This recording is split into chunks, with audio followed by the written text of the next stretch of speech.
Hello, everyone, and welcome to this episode of Conversations with Mark Becker, a podcast produced by Georgia State University. You can find this episode on Apple Podcasts, Spotify, SoundCloud, and Google Play, or watch it on YouTube. In this and future podcasts, I sit down with leaders who are shaping the future of higher education in America and beyond. We'll dive into the challenges and opportunities facing higher education and policies and practices that show promise of a brighter future. I hope that you will find these conversations stimulating and thought-provoking, and if you do, please subscribe so that you will not miss future episodes. Again, I'm your host, Georgia State President Mark Becker, and today my guest is Tina Fernandez, Executive Director of Achieve Atlanta. Welcome, Tina. Thank you. Well, Tina, why don't we start off with what is Achieve Atlanta? Yeah.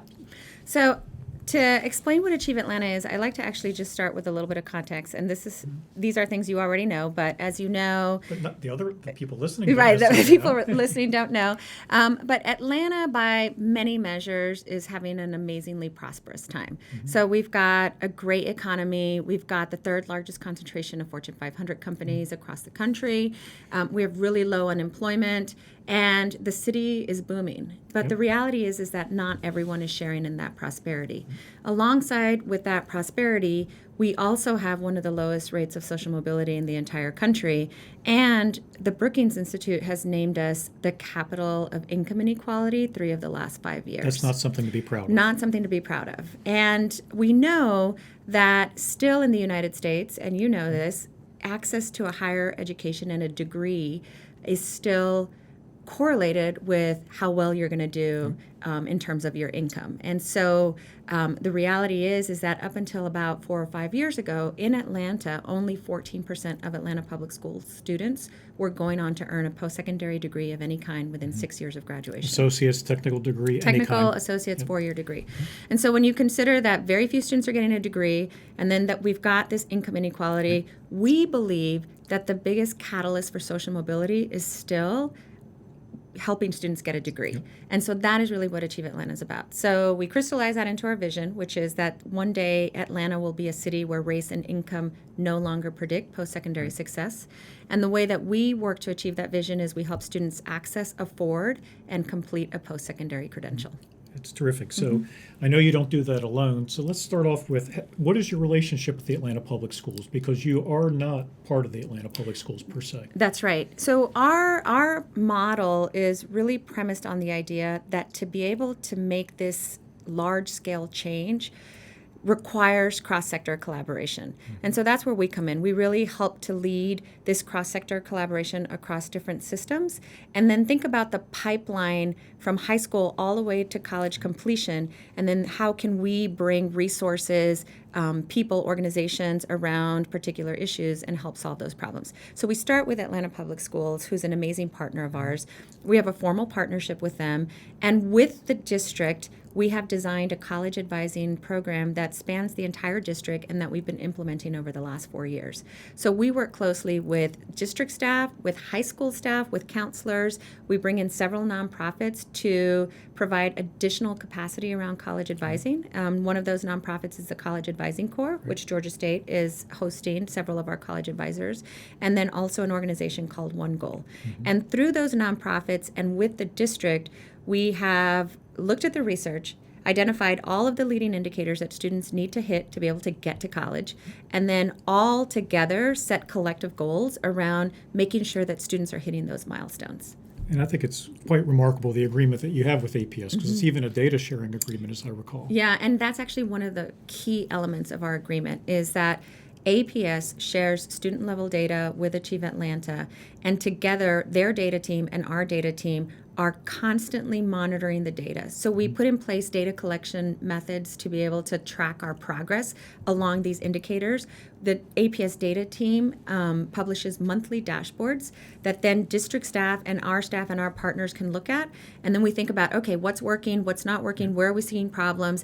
So it really is this continuous improvement process that's completely data-driven. And there's no way that we could have done that without APS, without their willingness to share the data. And kudos to Dr. Christopher and yourself for being able to form that kind of partnership with that kind of trust, really. And I think that's key, Mark, is that this is only works when you trust each other as partners and you have a common vision. And in this situation, we do. So we're really excited about what we're able to do together. And I'm all about the data, and we'll get back to the data, but let's get to the kids for a minute. So if from the point of view of an APS high school student, Yep. How does Achieve Atlanta literally touch them? What are the interactions you have with them, and how do they go through that high school experience with Achieve Atlanta? Sure. So over the last couple of years, we've really focused on the second part of a high school student's experience. And so currently, when a student comes in junior year, they start to hear about college. College advisors on the campus are bringing representatives to talk about college, doing college tours, et cetera. And one of the initiatives that we've started, which we're really excited about, is SAT in the school day. And so we brought in the College Board and with the district decided that instead of having students have to figure out how to take the SAT on their own, we would administer the SAT during the school day to all juniors during their spring semester. This is the second year that we have implemented that, and we're really excited to say that over 95% of APS juniors are taking the SAT at least once during their junior year for free. And they don't have to worry about transportation. They don't have to worry about their registrations, et cetera. This is all happening on the campus, which is a huge benefit and removes a lot of barriers that low-income students have for one of the key steps in going to college. So that happens in junior year. Our One Goal partner, national organization that also works with students, starts working with juniors in 6 APS high schools.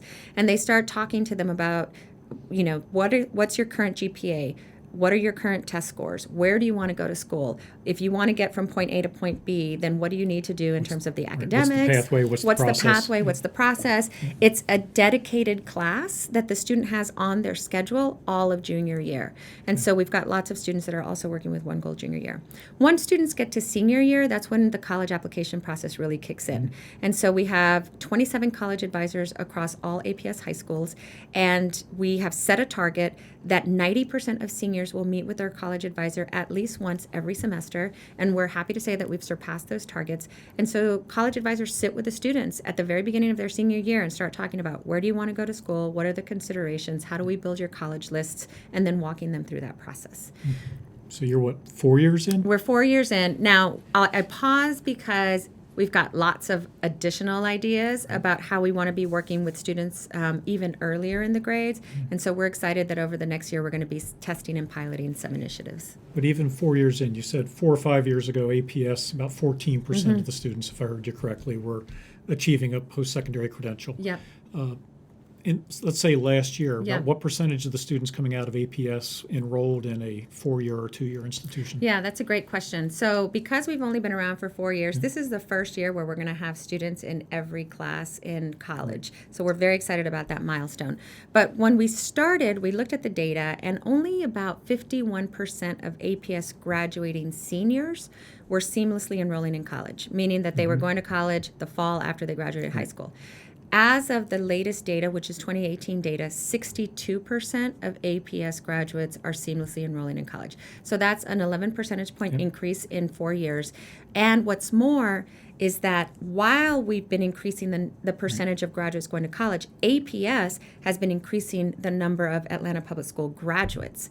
And so as the high school graduation rate is going up, the college enrollment rate is also going up. And we think that's super exciting. That's fantastic. Now, I know one of the things for me that's very exciting about Achieve Atlanta is when they graduate from high school, you don't walk away. That's right. You stay with the students through their post-secondary experience. Yeah. So could you describe for our listeners what you do for the students once they're in college or a technical college or whatever it may be? Yeah, absolutely. So one of the key components of our program is not just helping students get to college, but also helping students afford college. And that is through the Achieve Atlanta Scholarship. The Achieve Atlanta Scholarship is a large need-based scholarship. We believe that it is the largest need-based scholarship in the state of Georgia right now. And we knew that students needed to be able to access additional funds to even make college a possibility. Even with Pell Grants and Keep Hope Alive, Exactly. the Hope Scholarship and other Exactly. programs. And as it turns out, only about a third of APS students going to college were even qualifying for Hope. Okay. And so we knew that there was a big gap. So with generous support from the Woodruff Foundation, the Whitehead Foundation, there is a scholarship fund, and based on a student's financial need, and we figured that out by having students apply for the FAFSA, then they can get the Achieve Atlanta Scholarship. And so students going to a 2-year or technical school get $1,500 a year for 2 years. And students who are going to a 4-year institution get $5,000 a year for 4 years. Okay. So that's $20,000 towards a bachelor degree, in addition to whatever they're getting from Pell and institutional aid, which makes a huge difference for students. And that is important, but it is, a lot of people think, oh, the Achieve Atlanta Scholarship and that's it. Actually, that's one tool in a very big toolbox. But what the scholarship also does is it establishes the relationship that we have with the student. When the students get the Achieve Atlanta Scholarship, they sign a FERPA agreement and agree that they're going to share their academic information with us and that they're going to do certain things while they're in college.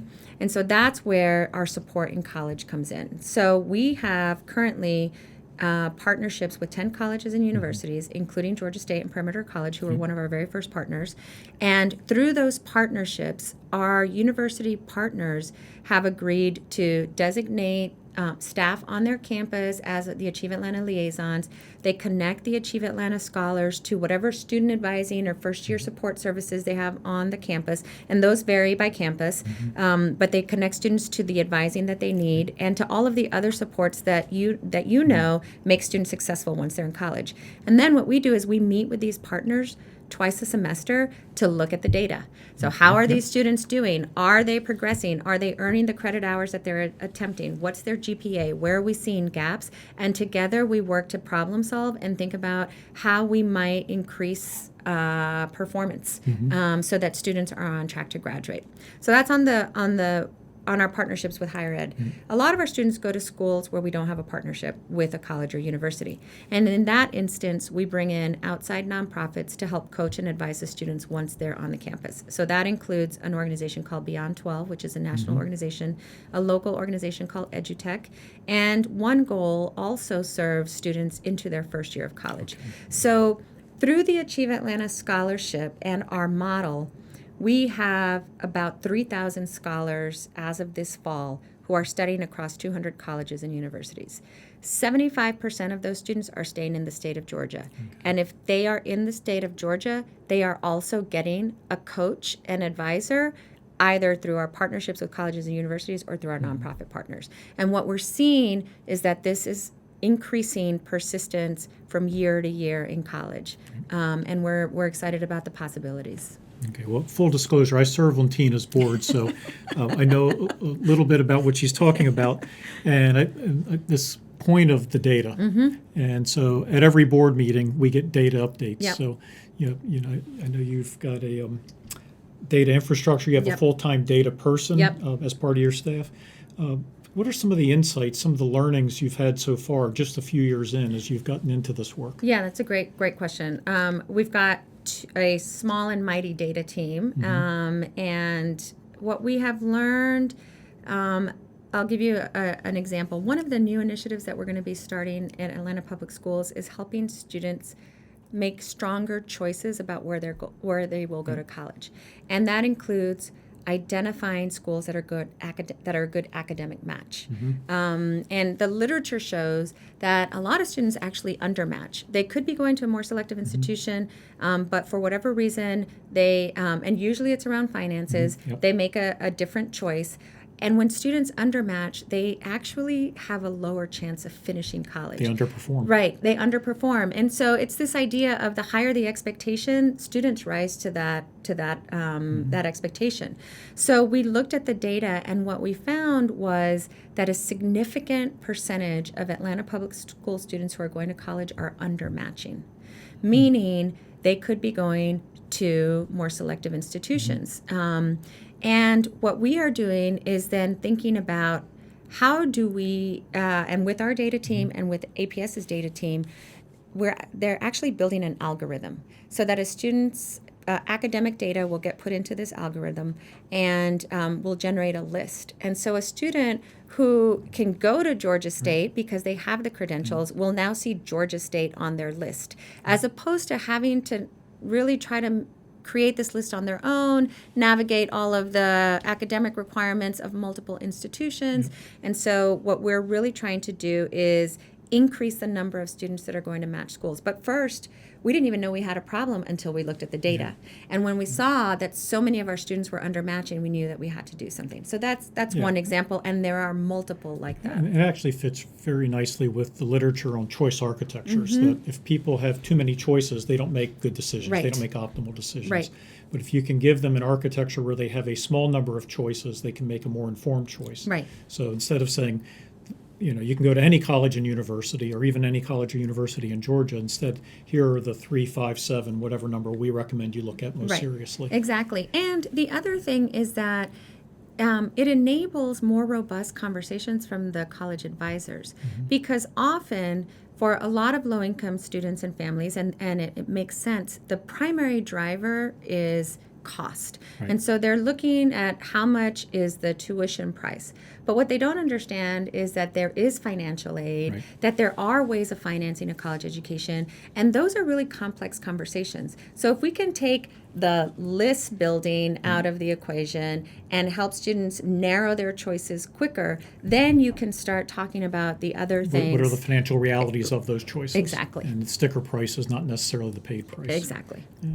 So Achieve Atlanta is 4 years in, going into year 5.